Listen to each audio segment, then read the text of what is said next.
ముందుగా అందరికీ నమస్కారం. నా పేరు కే గీతా సంజన. నేను పిసిసి పాఠశాల నందు 9వ తరగతి చదువుతున్నాను.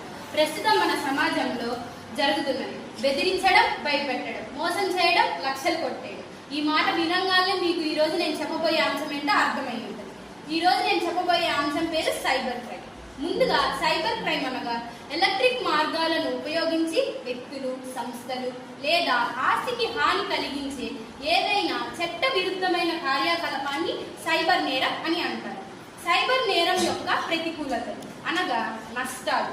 ముందుగా మాల్వేర్, సున్నితమైన సమాచారాన్ని సేకరించడం లేదా వ్యక్తిగత ఫైల్ యొక్క యాక్సెస్ ను బ్లాక్ చేసి వాటిని హానికరమైన ఫైళ్లగా మారుస్తారు.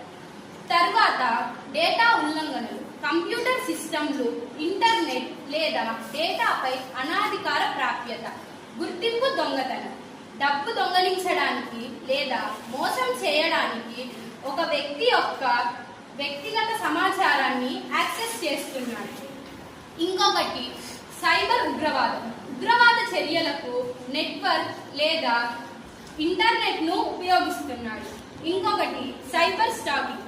భయం మరియు మానసిక క్షోభను వ్యాప్తి చేయడానికి ఆన్లైన్ లో ఒక వ్యక్తిని ఎంచుకొని భయపెట్టడం లేదా బెదిరించడం చేస్తున్నారు. ఇవి అన్ని సైబర్ క్రైమ్లలో ముఖ్యమైనవి. సైబర్ క్రైమ్లపై ప్రభుత్వం చర్యలు. మన దేశంలో ఎన్నో సైబర్ క్రైమ్లను సమన్వయంగా ఎదుర్కోవడానికి మన ప్రభుత్వం ఎన్నో చట్టాలను ఏర్పరిచింది. అందులో ముఖ్యమైనవి 1877లో ఇండియన్ ఎవిడెన్స్ చట్టం, 2008లో ఐటీ చట్టం, 2013లో జాతీయ సైబర్ భద్రతా విధానం మరియు కంపెనీల చట్టం, 2023లో digital personal data protection act ను ఏర్పరిచింది. ఇవే కాకుండా ఇంకా ఎన్నో చట్టాలను మన భారత ప్రభుత్వం అమలులోకి తీసుకువచ్చింది. సైబర్ నేరాల బారిన పడకుండా ప్రజలు తీసుకోవాల్సిన జాగ్రత్తలు. స్పందించే ముందు సమాచారాన్ని ధృవీకరించుకోండి.